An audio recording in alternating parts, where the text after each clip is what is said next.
Hello friends, welcome back to my channel. आज हम पढ़ेंगे द ट्रेडमार्क एक्ट 1999, जिसमें हम सेक्शन 101 से लेके 109 तक पढ़ेंगे। ठीक है, जो ट्रेडमार्क से रिलेटेड ऑफेंसेस और उनकी पनिशमेंट को एक्सप्लेन करते हैं। ठीक है, ये टॉपिक लॉ स्टूडेंट के लिए और कॉम्पिटिटिव एग्ज़ाम दोनों के लिए बहुत ही इंपॉर्टेंट है, इसलिए आपको छोड़ के नहीं जाना है। इस टॉपिक पे आपको क्वेश्चन काफ़ी तरह से आ सकता है, जैसे पूछ सकते हैं ऑफेंसेस एंड पेनल्टी बताइए ट्रेडमार्क एक्ट की, तो आपने 101 से लेके 109 तक सेक्शन लिख देने हैं। या फिर आपको पूछ सकते हैं फॉल्सिफिकेशन ऑफ ट्रेडमार्क, तब भी आपको 101 से 109 तक के सेक्शन लिखने हैं। एंड आपको थर्ड तरीका ये भी ऐसे भी पूछ सकते हैं क्रिमिनल रेमेडीज़ बताइए ट्रेडमार्क की। ठीक है, तब भी आपको क्या लिखना है, सेक्शन 101 से लेके 109 तक। अगर आप चाहते हैं कि मैं आगे के भी सेक्शन प्रोसीजर के भी सेक्शन कवर करूँ अपनी वीडियो में, तो आप मुझे कमेंट सेक्शन में बताइए एंड आप मुझे डीएम भी कर सकते हैं। And WhatsApp number also available in my description. अगर आपको किसी भी सब्जेक्ट्स के नोट्स चाहिए या फिर कोई इशू है, या आपको कुछ समझ नहीं आया है, या आप चाहते हैं कि मैं कोई भी स्पेसिफिक टॉपिक आपकी रिक्वायरमेंट के अकॉर्डिंग कवर करूं, तो आप मुझे डीएम कर सकते हैं। एंड व्हाट्सएप नंबर भी मैंने दे दिया है डिस्क्रिप्शन में। चलिए तो वीडियो स्टार्ट करते हैं। अब आते हैं सेक्शन नंबर 101। सबसे पहले meaning of applying trademark and trade description. इस सेक्शन में क्या बता रहे हैं, मीनिंग बता रहे हैं अप्लाइंग ऑफ ट्रेडमार्क का एंड ट्रेड डिस्क्रिप्शन का।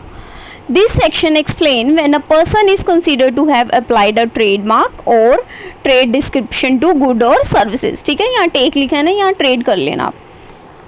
दैट मीन्स सेक्शन 101 क्या बता रहा है कि किसी पर्सन को कब माना जाएगा कि उसने ट्रेडमार्क या फिर ट्रेड डिस्क्रिप्शन अप्लाई किया है गुड या फिर सर्विसेज पर।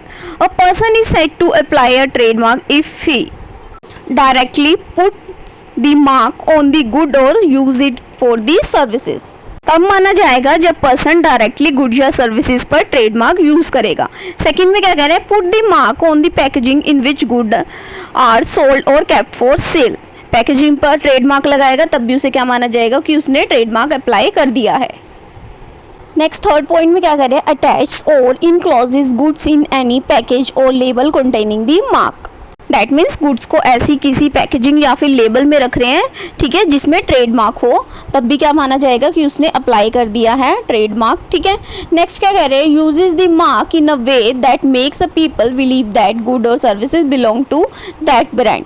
दैट मीन्स ट्रेडमार्क को इस तरह से यूज़ कर रहे हैं कि पब्लिक को लग रहा है कि वो स्पेसिफिक जो गुड और सर्विसेज है उस ब्रांड की है। ठीक है, नेक्स्ट फिफ्थ पॉइंट में क्या कह रहे हैं, uses the mark in advertisement or business document like invoice, catalog, price list etcetera.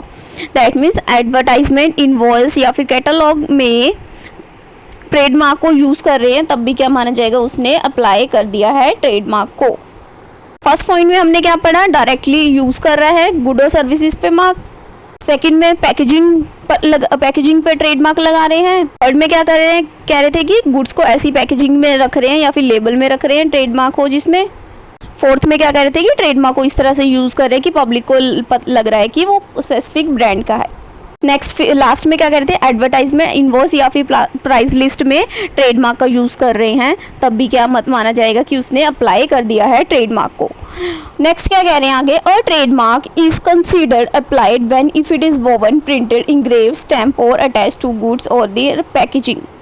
Trademark को माना जाएगा कि उसने ट्रेडमार्क को अप्लाई कर दिया है गुड और सर्विसेज पे अगर वो किसी भी फॉर्म में होगा, वोवन होगा या फिर प्रिंटेड होगा या फिर इंग्रेव्ड होगा या फिर स्टैम्प्ड होगा, ठीक है, या फिर अटैच टू दी गुड्स होगा और या फिर उसकी पैकेजिंग पे लगा होगा ट्रेडमार्क, तब क्या माना जाएगा कि उसने अप्लाई कर दिया है ट्रेडमार्क।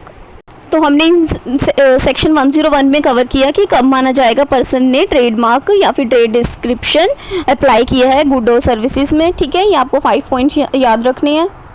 नेक्स्ट है section 102, फॉल्सिफाइंग and falsely applied trademark. That means section 102 क्या कह रहा है, ट्रेडमार्क की नकल या फिर कोई पर्सन मिसयूज़ कर रहा है ट्रेडमार्क का, उसे ऑफेंस माना जाएगा। कब माना जाएगा, अब देखते हैं क्या बता रहे हैं इन पॉइंट्स में। A person said to commit a offence if he, first point में, applied someone else trademark to goods or services without the consent.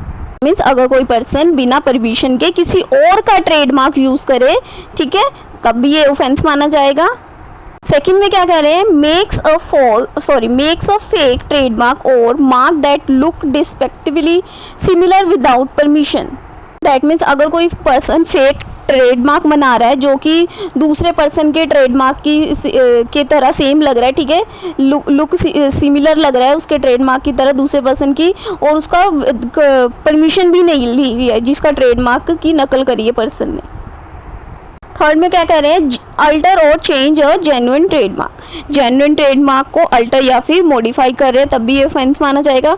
Next में क्या कह रहे हैं, uses packaging containing a fake or similar marks to pass good as the genuine.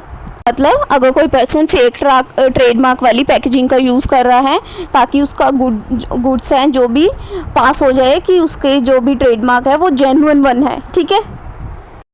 Next section 103 penalty for applying false trademark, trade description etcetera, ठीक है। 101 में क्या पढ़ा था, हमने मीनिंग पढ़ा था अप्लाइंग ट्रेडमार्क और ट्रेड डिस्क्रिप्शन का, और 102 में क्या पढ़ा हमने, फॉल्सीफाई अगर कोई गलत तरीके से अप्लाई कर रहा है फॉल्स ट्रेडमार्क, ठीक है। अगर 103 में क्या आगे हमारे यहाँ पनिशमेंट बता रहे हैं इसकी, ठीक है।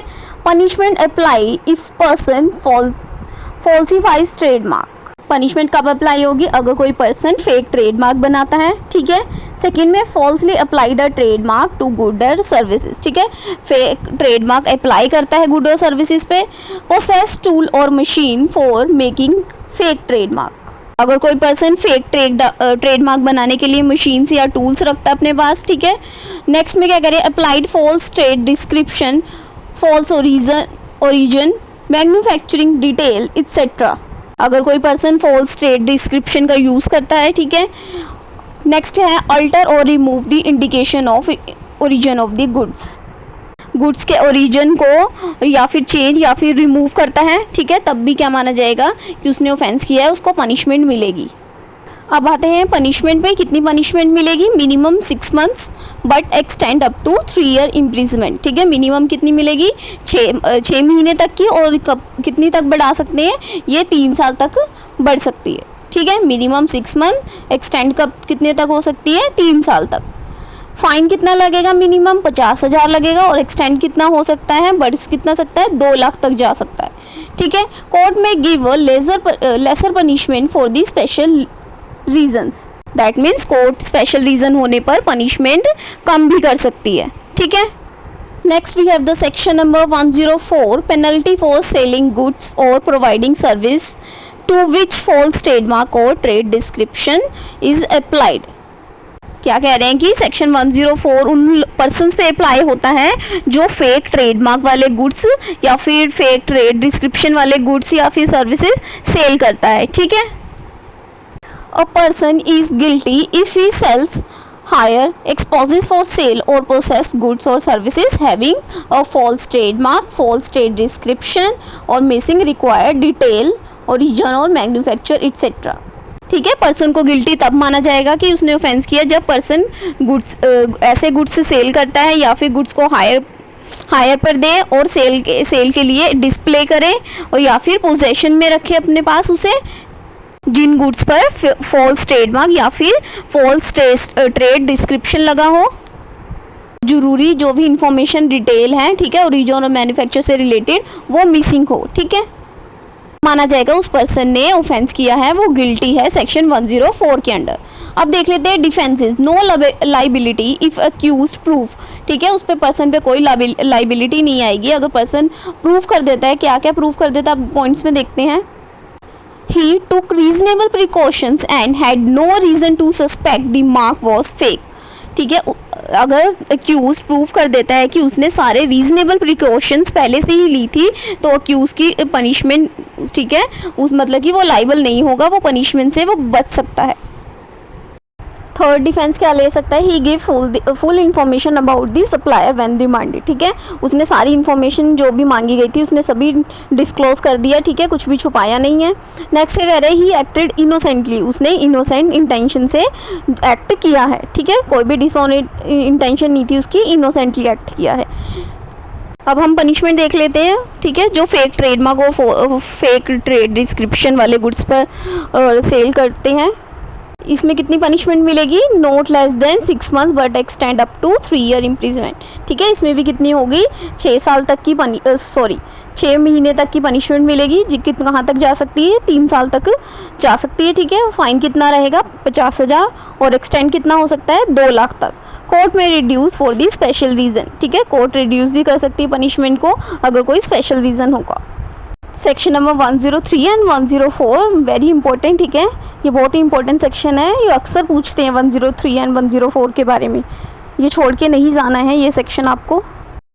Next we have the section number 105 enhance penalty on second और सब्सिक्वेंट कन्विक्शन। ठीक है, अगर कोई सब्सिक्वेंटली ऑफेंस करता है या फिर सेकेंड टाइम फिर ऑफेंस करता है, उसमें बता रहे हैं इसमें कितनी पनिशमेंट मिलेगी। If a person is convicted again under section 103 और 104 of the trademark act shall be punished with the minimum 1 year but extend up to 3 year imprisonment। अगर कोई पर्सन सेक्शन 103 या फिर 104 में ऑफेंस पहले भी कन्विक्ट हो चुका है, ठीक है, 103 और 104 वाले ऑफेंस में पहले भी कन्विक्ट हो चुका है और दोबारा ऑफेंस करता है, ठीक है, 103 और 104 में फिर दोबारा ऑफेंस करता है, तो सेक्शन 105 वाला, ठीक है, 105 अप्लाई होगा। ठीक है, 105 में इसको पनिशमेंट मिलेगी। पनिशमेंट कितनी मिलेगी, मिनिमम इम्प्रिजनमेंट कितने मिलेगी, 1 साल तक और एक्सटेंड कितनी हो सकती है, मैक्सिमम 3 साल तक, और फाइन कितना रहेगा, 1 lakh extend up to 2 lakh, और रिड्यूस कर सकते हैं पनिशमेंट अगर स्पेशल रीज़न होगा। इस वीडियो में हम क्रिमिनल रेमेडीज़ कवर कर रहे हैं। अगर आप चाहते हैं कि मैं सिविल रेमेडीज़ पर भी वीडियो बनाऊँ, आप मुझे कमेंट कर सकते हैं एंड आप मुझे DM भी कर सकते हैं टेलीग्राम पर, या फिर WhatsApp number also given in description. Next section 106 penalty for removing piece goods etcetera contrary to section 81। Removing और सेलिंग कॉटन यार्ड थ्रेड और piece good without require marking. ठीक है, सेक्शन 101 क्या कह रहा है, कॉटन यार्ड थ्रेड और piece goods पर रिक्वायर्ड मार्किंग को रिमूव करने से रिलेटेड ऑफेंस बता रहे हैं। अगर कोई पर्सन लीगली रिक्वायर्ड मार्क को हटा देता है, बिना मार्किंग के गुड्स सेल करता है, तो ये क्या माना जाएगा कि उसने क्या ऑफेंस किया है। ठीक है, इसमें क्या पनिशमेंट मिलेगी, पनिशमेंट गुड्स में be forfeiture to the government, fine up to 1000 rupees. Goods को गवर्नमेंट फॉरफिट भी कर सकती है और फाइन भी लगा सकती है, कितना तक का, 1000 रुपये तक का। Section 107 penalty for falsely representing a trademark as register. Section 107 क्या कह रहा है कि अगर कोई भी पर्सन फॉल्सली क्लेम कर रहा है कि उसका ट्रेडमार्क रजिस्टर्ड हो चुका है बट एक्चुअली रजिस्टर्ड हुआ ही नहीं है, ठीक है, तो इसमें कितनी पनिशमेंट मिलेगी, इसमें ये बता रहे हैं। अब देखते हैं सेक्शन क्या कह रहा है। No person should falsely claim that trademark is registered when it is not. ठीक है, कोई भी पर्सन फॉल्सली क्लेम नहीं कर सकता कि उसका ट्रेडमार्क रजिस्टर्ड है जबकि एक्चुअली रजिस्टर नहीं हुआ है। अ person can not says a mark is registered when it is actually not registered. ठीक है, कोई भी पर्सन ऐसे नहीं कह सकता कि उसका मार्क रजिस्टर्ड हो चुका है जबकि अनरजिस्टर्ड हो उसका ट्रेडमार्क। ठीक है, अनरजिस्टर्ड ट्रेडमार्क को रजिस्टर्ड ट्रेडमार्क बताना भी एक ऑफेंस माना जाएगा। सेकंड में क्या कह रहे हैं, says a part of registered trademark is separately registered when it is not. Trademark के पार्ट को सेपरेटली रजिस्टर्ड बताना, ठीक है, जबकि वो रजिस्टर्ड हुआ ही नहीं है, ये भी क्या है, ऑफेंस है। थर्ड में क्या कह रहे हैं, says a trademark is registered for certain goods or services when it is not registered for them. That means ऐसे गुड्स के लिए रजिस्ट्रेशन क्लेम करना जिनके लिए रजिस्ट्रेशन नहीं है। फोर्थ पॉइंट में क्या कह रहे हैं, claim that registration give a exclusive right in situation where it is legally does not. ठीक है, एक्सक्लूसिव राइट का गलत क्लेम करना भी एक ऑफेंस है, इसमें भी पेनल्टी मिलेगी। ठीक है, अगर कोई person if someone breaks this rule when the punishment is imprisonment up to 3 year और फाइन और बोथ। ठीक है, अगर कोई पर्सन जो हमने 4 पॉइंट्स पढ़े इनमें से किसी भी रूल का ब्रेक करता है देन उसको पनिशमेंट मिलेगी, कितनी मिलेगी, 3 साल तक की सज़ा मिलेगी या फिर फाइन मिलेगा, या फिर 3 साल तक की सज़ा भी और फाइन भी दोनों भी मिल सकते हैं, both. Then we have the section number 108, penalty for improperly describing a place of business as connected with the trademark office. ठीक है, no person should falsely claim that their business is officially connected with the trademark office. ठीक है, section 108 क्या कह रहे हैं कि कोई भी पर्सन ये फॉल्स इंप्रेशन नहीं दे सकता कि उसका बिजनेस ट्रेडमार्क ऑफिस से ऑफिशियली कनेक्टेड है. ठीक है, फॉर एग्जांपल अगर कोई फॉर्म अपने ऑफिस पर लिखे कि ऑफिशियल ट्रेडमार्क ऑफिस ब्रांच, जबकि ऐसा हो ही ना, तो ठीक है, तो ये क्या बन जाएगा, एक ऑफेंस बन जाएगा.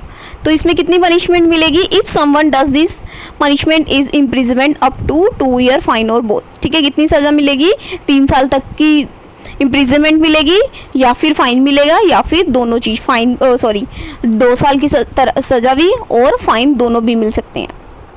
सेक्शन 109. ठीक है, इस वीडियो का लास्ट सेक्शन क्या है, 109 है, penalty for falsification of entry in the register. ठीक है, सेक्शन 109 क्या बता रहा है कि ट्रेडमार्क रजिस्टर में फॉल्स एंट्री से रिलेटेड ऑफेंस के बारे में बता रहे हैं.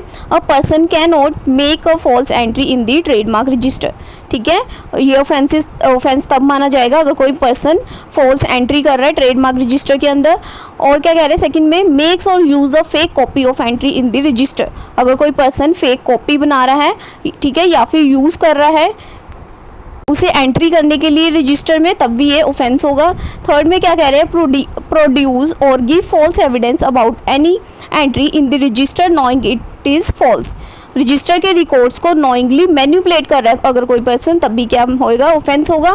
ठीक है, if someone does any of the above act the punishment is imprisonment 2 year fine और बोथ. ठीक है, अगर कोई पर्सन इन तीनों पॉइंट्स में से कोई भी ऑफेंस कर रहा है, कोई भी रूल ब्रेक कर रहा है, तो इसमें कितनी सज़ा मिलेगी, उसे 2 साल तक की सज़ा मिलेगी और फाइन मिलेगा या फिर बोथ, दोनों भी मिल सकते हैं, सज़ा भी और फाइन भी.